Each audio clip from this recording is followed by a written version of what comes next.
నమస్తే, welcome to TR TV Telangana. నేను మీ ఓన్లీ ట్రూత్ విత్ తిరుపతి. ప్రజలారా, దయచేసి ఈ వీడియో అందరికీ షేర్ చేయండి. పూర్తి స్థాయిలో ఈ అంశం అందరికీ చేరాల్సినటువంటి అవసరం ఉంటుంది. ముఖ్యంగా బీఆర్ఎస్ పార్టీ నేతలు చూడాల్సినటువంటి వీడియో ఇది. మీ వాట్సాప్ గ్రూప్లలో, మీ సోషల్ మీడియా ప్లాట్ఫామ్స్లో కూడా ఈ వీడియోని షేర్ చేసేటటువంటి ప్రయత్నం చేయండి. కేటీఆర్ జనవాడ ఫామ్ హౌస్ ను కూల్చేసే దమ్ము ఈ కాంగ్రెస్ ప్రభుత్వానికి ఉందా, ముఖ్యంగా హైడ్రాకు ఉందా అనేది పెద్ద ఎత్తున వినబడుతున్నటువంటి చర్చ. ఎందుకంటే మొన్నటిదాకా ఏదైతే బఫర్ జోన్ లో ఉన్నటువంటి ఏదైతే బిల్డింగ్స్ ఉన్నాయో అవన్నీ కూల్చేసేటటువంటి ప్రయత్నం చేసిరు. ఎఫ్టీఎల్ కింద ఉన్నటువంటి ఏదైతే బిల్డింగ్స్ ఉన్నాయో అవన్నీ కూల్చేసేటటువంటి ప్రయత్నం చేసిరు. ఏదైతే చెరువుల సికం దగ్గర ఉన్నటువంటి అక్కడ బిల్డింగ్స్ కానివ్వండి, ఫామ్ హౌస్లు కానివ్వండి, అవన్నీ కూడా నేలమట్టం చేసేటటువంటి దాఖలాలు కూడా మనం చూస్తాం. ఇక్కడ ఆఖరికి కాంగ్రెస్ పార్టీకి సంబంధించినటువంటి నేత, అట్లనే బీఆర్ఎస్ పార్టీ నుండి కాంగ్రెస్ కు వచ్చినటువంటి ఎమ్మెల్యే దానం నాగేందర్ కి సంబంధించినటువంటి కొన్ని ప్రాపర్టీలను కూడా కూల్చేసేటటువంటి దాఖలాలు మనం పూర్తి స్థాయిలో చూస్తాం. తర్వాత గూడెం మైపాల్ రెడ్డికి సంబంధించినటువంటి కొన్ని అంశాలను కూడా కూల్చేసేటటువంటి సిచ్యువేషన్ మనం చూస్తాం. కానీ వాసవి అని చెప్పుంటారు, ఈ వాసవి ఇన్ఫ్రా అని చెప్పి అవి ఇవి పెద్ద పెద్ద ఎత్తున బిల్డింగ్స్ ఉంటాయి. లేదా మాదాపూర్ దగ్గర, హైటెక్ సిటీ దగ్గర, వాళ్ళని ఎందుకు కూల్చేస్తలేరు? అవన్నీ కూడా అక్రమంగా కట్టినటువంటి కట్టడాలే కదా. అవన్నీ కూడా చెరువుల పక్కన, లేకపోతే ఇంకో దగ్గర ప్రభుత్వ భూములలోనో, లేకపోతే పర్మిషన్ లేనటువంటి బిల్డింగ్లు కట్టినటువంటి కట్టడాలే కదా అవన్నీ. మరి వాటి జోలికి ఎందుకు పోతలేరు?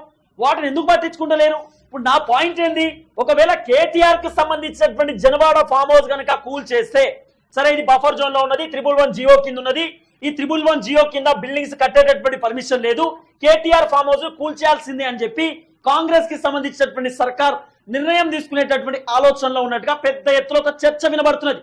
ఓకే, కానీ ఇప్పుడు ఇంకో అంశం ఏంటంటే, కేటీఆర్ ఫామ్ హౌస్ కూల్చలేమంటూ కూడా ఒక పెద్ద ఎత్తున ఒక అంశం తెరపైకి వస్తున్నది. ఇప్పుడు ఎందుకు కాంగ్రెస్ ప్రభుత్వం మళ్ళీ వెనకకు స్టెప్ ఎందుకు వేస్తున్నది? తెలంగాణ ముఖ్యమంత్రి రేవంత్ రెడ్డి సార్ చేతులెత్తేసేటటువంటి కార్యక్రమం ఎందుకు చేస్తున్నాడు? అడ్డంగా హైడ్రా ఎందుకు దొరికిపోయేటటువంటి అవకాశం కనబడుతుందంటే, ఒకవేళ కేటీఆర్ ఫామ్ హౌస్ కనుక కూల్ చేస్తే కాంగ్రెస్ పార్టీ నేతల ఫామ్ హౌస్ కూడా కూల్ చేయాలి. ఎందుకంటే చాలా మంది కాంగ్రెస్ కి సంబంధించినటువంటి నేతల ఫామ్ హౌస్లు బఫర్ జోన్లలో ఉన్నాయి, చెరువుల దగ్గర ఉన్నాయి, పెద్ద పెద్ద గవర్నమెంట్ ల్యాండ్స్ పక్కనే పూర్తి స్థాయిలో వాళ్ళు ఫామ్ హౌస్ కట్టుకొని ఉన్నారు. ఫర్ ఎగ్జాంపుల్ వివేక్ వెంకటస్వామి ఉన్నాడు. వివేక్ వెంకటస్వామికి సంబంధించినటువంటి ఇల్లు, ఆయనకు సంబంధించిన ఫామ్ హౌస్ కూడా బఫర్ జోన్ లోనే ఉన్నది. ఆయన కూడా చెరువుల పక్కన, ప్రభుత్వ భూములకు సంబంధించినటువంటి పక్కనే ఆయన కట్టుకునే ప్రయత్నం చేసిండు. అంతెందుకు, ఈయన ఉన్నాడు కదా పట్నం మహేందర్ రెడ్డికి సంబంధించినటువంటి ఫామ్ హౌస్ కూడా ఆయన బఫర్ జోన్ కిందికే వస్తుందట. అది కూడా చెరువుల పక్కనే ఉన్నది. పొంగులేటి శ్రీనివాస్ రెడ్డి కాంగ్రెస్ పార్టీకి సంబంధించిన కీలక నేత, తెలంగాణ రాష్ట్ర మంత్రిగా ఉన్నాడు. ఆయనకు సంబంధించినటువంటి ఫామ్ హౌస్ కూడా బఫర్ జోన్ లోనే ఉన్నదట. ఐ మీన్ చెరువుల పక్కనే ప్రభుత్వానికి సంబంధించినటువంటి ల్యాండ్ దగ్గరే ఉన్నది. ఆ ఫామ్ హౌస్ కూడా ఎలాంటి పర్మిషన్ లేదు అనేటటువంటి చర్చ వినబడుతున్నది. ఎఫ్టీఎల్ కి సంబంధించినటువంటి ఆ పరిధిలోనే వస్తుందనేటటువంటి చర్చ కూడా పెద్ద ఎత్తున కొనసాగుతున్నది. ఇక తర్వాత ఆయన ఒక్కడే కాదు, వివేక్ వెంకటస్వామి, కోమటిరెడ్డి రాజగోపాల్ రెడ్డి, లేకపోతే చాలా మంది పేర్లు వినబడుతున్నాయి. దీంట్లో రేవంత్ రెడ్డి వాళ్ళ బ్రదర్ తిరుపతి రెడ్డి పేరు కూడా వినబడుతున్నది. ఆయన కూడా ఒక ఫామ్ హౌస్ ఉన్నది, ఆయనకు సంబంధించిన ఇల్లు కూడా ఉన్నది. ఆయన ఇల్లుకి ఇక్కడనే ఈయనే ఉంటుంది, ఇక హైదరాబాద్ లోనే ఉంటుంది. ఆయన కూడా చెరువుల పక్కనే కట్టుకున్నాడు. ఇవన్నీ కూడా అక్రమంగా కట్టినటువంటి కట్టడాలే కదా. ఇప్పుడు నిజంగానే కేటీఆర్ కు సంబంధించినటువంటి ఫామ్ హౌస్ కనుక కూల్చేసేటటువంటి ప్రయత్నం చేస్తే, కాంగ్రెస్ పార్టీకి సంబంధించినటువంటి నేతల ఫామ్ హౌస్ కూడా కూల్చాల్సినటువంటి పరిస్థితి వస్తుంది. కాబట్టి ఇప్పుడు కేటీఆర్ ఫామ్ హౌస్ ని హైడ్రా టచ్ చేసేటటువంటి పరిస్థితి ఉండకపోవచ్చు అనే చర్చ పెద్ద ఎత్తున కొనసాగుతున్నది, పెద్ద ఎత్తున నడుస్తున్నటువంటి అంశం. ఎందుకంటే పుసుక్కున కేటీఆర్ ఫామ్ హౌస్ 111 జియో కింద ఉన్నది, అది కూల్చేయాల్సిందే, పర్మిషన్ లేదు. అది ఏది హెచ్ఎండిఏకి సంబంధించిన పర్మిషన్, మున్సిపాలిటీకి సంబంధించిన పర్మిషన్, ఇతర అంశాలకు సంబంధించినటువంటి కోణంలో లేదని చెప్పి, ఒకవేళ ఆ పర్మిషన్ లేనప్పుడు పొంగులేటి సీన్ అన్నది, కోమటిరెడ్డి రాజగోపాల్ రెడ్డిది, వివేక్ వెంకటస్వామిది, లేకపోతే పట్నం మహేందర్ రెడ్డిది, లేకపోతే ఇట్లా ఒక్కొక్కరు మాట్లాడుకుంటూ పోతే మస్తు మంది ఉన్నాయి కాంగ్రెస్ పార్టీ నేతలది, బొచ్చడి మందిది, 20-30 మంది కీలక నేతలు కాంగ్రెస్ పార్టీకి సంబంధించిన నేతలు ఈ ఫామ్ హౌస్ ఉన్నాయి. ఆ ఫామ్ హౌస్ అన్ని కూడా కూల్చేయాల్సినటువంటి పరిస్థితి ఉంటుంది. అవన్నీ కూల్చేసిన తర్వాతే కేటీఆర్ కి సంబంధించిన ఫామ్ హౌస్ కూల్చేయాల్సినటువంటి అవసరం కూడా ఉంటుంది. ఎందుకంటే కేటీఆర్ ఫామ్ హౌస్ కూల్చేస్తే కేటీఆర్ బ్యాచ్ కాంగ్రెస్ పార్టీ నేతల ఫామ్ హౌస్ కూడా చూపిస్తారు కదా. మీరు చూడండి, చాలా మీడియా ఛానల్స్ వస్తున్నాయి ఈ మధ్య కాలంలో. ఓన్లీ కేటీఆర్ ఫామ్ హౌస్ ని హైడ్రా ఎప్పుడైతే టార్గెట్ చేసిందో, కాంగ్రెస్ పార్టీ నేతల ఫామ్ హౌస్ కూడా ఒక్కొక్కటి బయటపడతా ఉంటే కళ్ళు చెమ్మగిల్లుతున్నాయి. కళ్ళు భయంకరంగా, అసలు ఏంది గింత ఘోరమా, గింత దారుణమా? ఓన్లీ కేటీఆర్ తప్పు చేసింది అనుకున్నాం, కానీ కాంగ్రెస్ పార్టీకి సంబంధించిన నేతలు కూడా తప్పు చేసిరు కదా, వీళ్ళు కూడా పెద్ద ఎత్తున దండాలు చేసిరు కదా. మరి గింత ఘోరంగా ఉంటుంది ఆ పరిస్థితి అనేటటువంటి కోణంలో వినబడుతున్నది. అంటే ఏంది గింత దారుణమైనటువంటి సిచ్యువేషన్స్ ఏంది అంటే, కాంగ్రెస్ పార్టీ నేతలు కూడా తప్పిదాలే చేసిరు కదా. ఒకవేళ కేటీఆర్ ఫామ్ హౌస్ ని కూల్చేస్తే కాంగ్రెస్ కి సంబంధించిన నేతల ఫామ్ హౌస్ కూల్చేయాలా? సినిమా ఇండస్ట్రీకి సంబంధించినటువంటి వ్యక్తుల ఫామ్ హౌస్ ఉంటాయి, నాగార్జున లేకపోతే ఇంకా చాలా మంది హీరోలు ఉంటారు. సరే వాళ్ళ పేర్లు చెప్పొద్దులే కానీ చాలా మంది హీరోలు, చాలా మంది డైరెక్టర్లు, ప్రొడ్యూసర్లు, వాళ్ళకి సంబంధించిన ఫామ్ హౌస్ లో కూల్చేయాల్సినటువంటి అవసరం ఉంటుంది. ఎందుకంటే వాళ్ళు కూడా బఫర్ జోన్ల కానే కట్టిరు, వాళ్ళు మంచిగా పెద్ద అడవి ప్రాంతంలో కట్టుకున్నారు, లేకపోతే వాళ్ళు ఒక చెరువు మధ్యలో కట్టుకున్నారు. ఇట్లా చాలా ఫామ్ హౌస్ ఉన్నాయి. మరి వాళ్ళవి కూడా బఫర్ జోన్ కిందికి, ఎఫ్టీఎల్ కిందికే, వాళ్ళవి కూడా అనేకమైనటువంటి అంశాల కిందికే వస్తాయి. వాళ్ళు కూడా ఎలాంటి పర్మిషన్ తీసుకోకుండా ప్రభుత్వ భూములలో ఫామ్ హౌస్ కట్టుకున్నారు. కేటీఆర్ దోస్తని, కేసీఆర్ దోస్తని, లేకపోతే తలసాని సీనన్న దోస్త్ అని చెప్పి చాలా మంది కట్టుకున్నారు. అట్లా మరి వాళ్ళని కూడా కూల్చాల్సినటువంటి అవసరం ఉంటుంది కదా. ఎందుకంటే సినిమా రంగం తోటి రాజకీయ నాయకులకు చాలా దోస్తాన్ ఉంటుంది. ఒకవేళ కేటీఆర్ ఫామ్ హౌస్ టచ్ చేస్తే వీళ్ళందరూ ఫామ్ హౌస్ టచ్ చేయాల్సినటువంటి అవసరం ఉంటుంది. కాబట్టి కేటీఆర్ ఫామ్ హౌస్ పైన చేయి వేసేటటువంటి అవకాశం కనబడట్లేదు. ఒకవేళ కేటీఆర్ ఫామ్ హౌస్ కనుక కూల్చేస్తే కాంగ్రెస్ పార్టీకి సంబంధించిన కీరోల్ పాత్ర పోషించేటటువంటి నేతల ఫామ్ హౌస్ ని కూడా కూల్చేయాల్సినటువంటి అవసరం ఉండొచ్చు అంటూ సో హైడ్రా ఒక స్టెప్ వెనక్కి వేయబోతుంది అనేటటువంటి చర్చ వినబడుతున్నది. ఒకవేళ హైడ్రా గనక ఇలాంటి తప్పిదాలు చేస్తే తుస్సైనట్టే లెక్క. ఎవ్వరు నమ్మరు హైడ్రాను. రేవంత్ రెడ్డి సార్ని కూడా ఎవ్వరు నమ్మేటటువంటి పరిస్థితి ఉండదు. నేనేమంటున్నా, రేవంత్ సార్ ఏం చెప్పిండు, ఎవ్వరు తప్పు చేసినా సరే అవన్నీ నేలమట్టం చేసి పడేయండి, కూల్చేసి పడేయండి అని చెప్పి ఏది హైడ్రా కమిషనర్ ఏవి రంగనాథ్కి Revanth Reddy sir free hand ఇచ్చేసి ఫుల్ పర్మిషన్ ఇచ్చిందని చెప్పి ఆ మధ్యకాలంలో పూర్తి స్థాయిలో చర్చ వచ్చింది కదా. మరి ఇప్పుడు కాంగ్రెస్ పార్టీ నేతలకు సంబంధించిన ఫామ్ హౌస్ కూడా ఒక్కొక్కటి తెరపైకి వస్తున్నప్పుడు కేటీఆర్ చేసింది తప్పు అయితే కాంగ్రెస్ పార్టీ నేతలు చేసింది తప్పే కదా. సినిమా యాక్టర్లు చేసింది కూడా తప్పే కదా.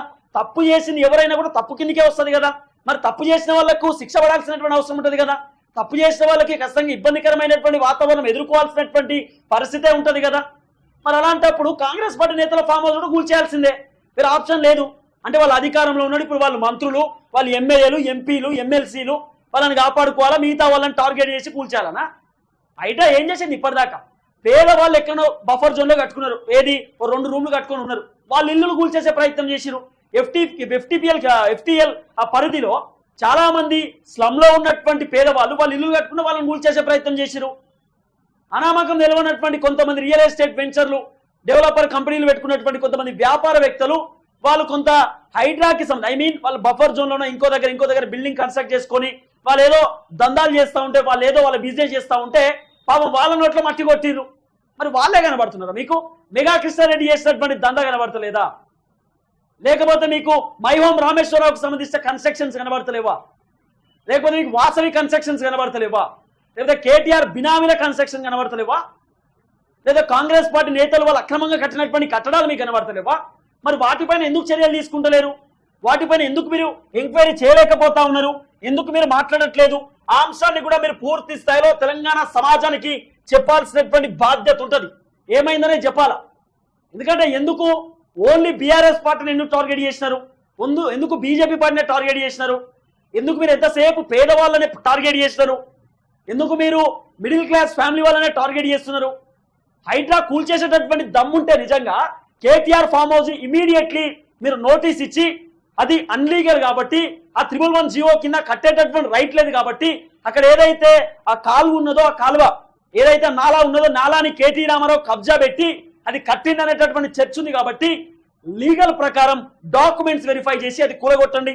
అది కూలగొట్టిన తర్వాత ఇమీడియట్లీ కాంగ్రెస్ పార్టీ నేతలకు సంబంధించినటువంటి ఫామ్ హౌస్ లు ఏదైతే బఫర్ జోన్ కిందికి వస్తుందో, పొంగులేటి సీన్ అన్నది కానివ్వండి, వివేక్ వెంకట స్వామిది కానివ్వండి, లేకపోతే రేవంత్ రెడ్డి వాళ్ళ తమ్ముడుదని చెప్తా ఉన్నారు, వీళ్ళు ఎవరెవరిది అవుతున్నదో వాళ్ళందరినీ కూడా ఇమీడియట్లీ వాళ్ళ లీగల్ కి సంబంధించిన డాక్యుమెంట్స్ వెరిఫై చేసి వాళ్ళకి పర్మిషన్స్ ఉన్నాయా లేవా, హెచ్ఎండిఏ పర్మిషన్ ఇచ్చిందా లేదా, ఎల్ఎన్టీ పర్మిషన్ ఇచ్చిందా లేదా, మున్సిపల్ పర్మిషన్ ఇచ్చిందా లేదా, లేకపోతే ఇంకా ఇతర అంశాలకు సంబంధించిన పర్మిషన్లు ఉన్నాయా లేదా, ఇవన్నీ వెరిఫై చేసి వాళ్ళని కూడా కూలగొట్టే ప్రయత్నం చేయండి. అప్పుడు కాంగ్రెస్ సర్కార్ పైన పూర్తి స్థాయిలో తెలంగాణ సమాజానికి ఒక భరోసా వస్తుంది, నమ్మకం వస్తుంది. కాంగ్రెస్ ప్రభుత్వానికి అప్పుడు తెలంగాణ సమాజం హ్యాట్స్ ఆఫ్ చెప్తారు. ఒకవేళ మీరు వాళ్ళని ఎట్లయితే ఇబ్బంది పెడతారో మీరు కూడా ఇబ్బంది పడితే వాళ్ళకి జరిగినటువంటి ఏదైతే అంశం ఉంటుందో అది మీకు కూడా జరగాలి కదా. వాళ్ళు తప్పు చేసినప్పుడు వాళ్ళకి కూలగొట్టారు, మీరు తప్పు చేసిన మీరు కూడా కూలగొట్టుకోవాలా, వేరే ఆప్షన్ లేదు కదా. కేటీఆర్ చెప్పిండు, ఎస్ మా ఫ్రెండ్ అది కట్టించిండు, మా ఫ్రెండ్ నిజంగానే అది బఫర్ జోన్ కింద కట్టిస్తే, దాని పర్మిషన్ లేకుండా కట్టిస్తే నేనే దగ్గర ఉండి కూలగొడతా అని చెప్పిండు. మరి కాంగ్రెస్ పార్టీ నేతలకు వందలాది మందిది ఫామ్ హౌస్ ఉన్నాయి. మరి ఈ ఫామ్ హౌస్ ఏం చేయాలనేది పాయింట్. ఓన్లీ ఫామ్ హౌస్ కాదు, చెరువుల పక్కనే ఇల్లులు కూడా కట్టుకున్నారు. బఫర్ జోన్ల కింద ఎఫ్టీఎల్ పరిధిలో ఉన్నటువంటి చాలా ఇల్లులు, చాలా ఫామ్ హౌస్ ఉన్నాయి. అవన్నీ కూల్చేసే దమ్ము కాంగ్రెస్ సర్కార్కు ఉందా? అది లేదు. కాబట్టి ఇప్పుడు ఈ కేటీఆర్ కు సంబంధించినటువంటి ఫామ్ హౌస్ కి పోయేటటువంటి అవకాశం లేదు. ఈ కేటీఆర్ ఫామ్ హౌస్ అడుగు పెట్టేటటువంటి పరిస్థితి లేదు. అది మేము కూల్చలేమంటూ కూడా కాంగ్రెస్ ప్రభుత్వము చేతులు ఎత్తేసేటటువంటి కార్యక్రమం చేయబోతుందంటూ సోషల్ మీడియాలో పెద్ద ఎత్తున చర్చ నడుస్తున్నది. ఇక వాళ్ళతో అయితలేదు. ఒకవేళ కేటీఆర్ జోలికి పోతే కాంగ్రెస్ నేతలు వాళ్ళ చెవిలో వాళ్ళు ఏలు పెట్టుకున్నట్టే లెక్క. వాళ్ళ చెవిలో వాళ్ళు ఏలు పెట్టుకొని ఇట్లా అనుకున్నట్టే లెక్క. వీరు ఆప్షనే లేదు. ఒకవేళ కేటీఆర్ ఫామ్ హౌస్ దగ్గరికి పోతే మీరు నిజంగా కేటీఆర్ ఫామ్ హౌస్ కూల్ చేయండి ఇమీడియట్లీ.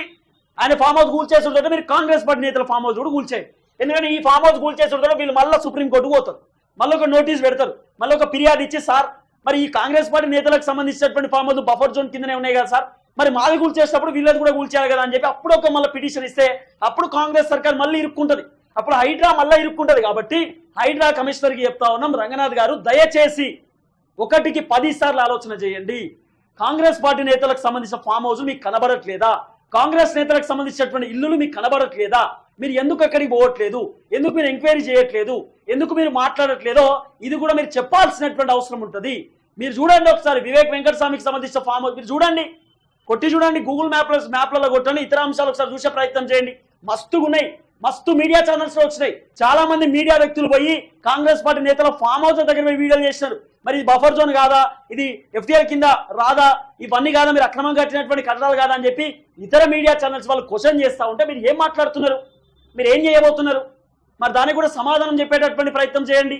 సో మొత్తానికైతే కేటీఆర్ ఫామ్ హౌస్ జోలికి కాంగ్రెస్ సర్కార్ పోయేటటువంటి అవకాశం కనబడట్లేదు. ఒకవేళ అది కూల్ చేస్తే గనక కాంగ్రెస్ నేతలకు సంబంధించినటువంటి ఫామ్ హౌస్ కూడా కూల్ చేసేటటువంటి పరిస్థితి వస్తుంది. కాబట్టి వాటి జోలికి వెళ్ళకండి అంటూ కూడా కొంత సద్దు మణిగేటటువంటి అవకాశం కూడా ఉండొచ్చని పెద్ద ఎత్తున చర్చ నడుస్తున్నది. సో చూద్దాం ఏం జరగబోతుందో. హైడ్రా నిజంగానే రంగంలోకి దిగి ఎవరు తప్పు చేసినా కూల్ చేయాల్సిందే అనేటటువంటి రీతిలో ముందుకు పోతుందా పోదా అనేది కూడా చూడాల్సినటువంటి అవసరం ఉంటుంది.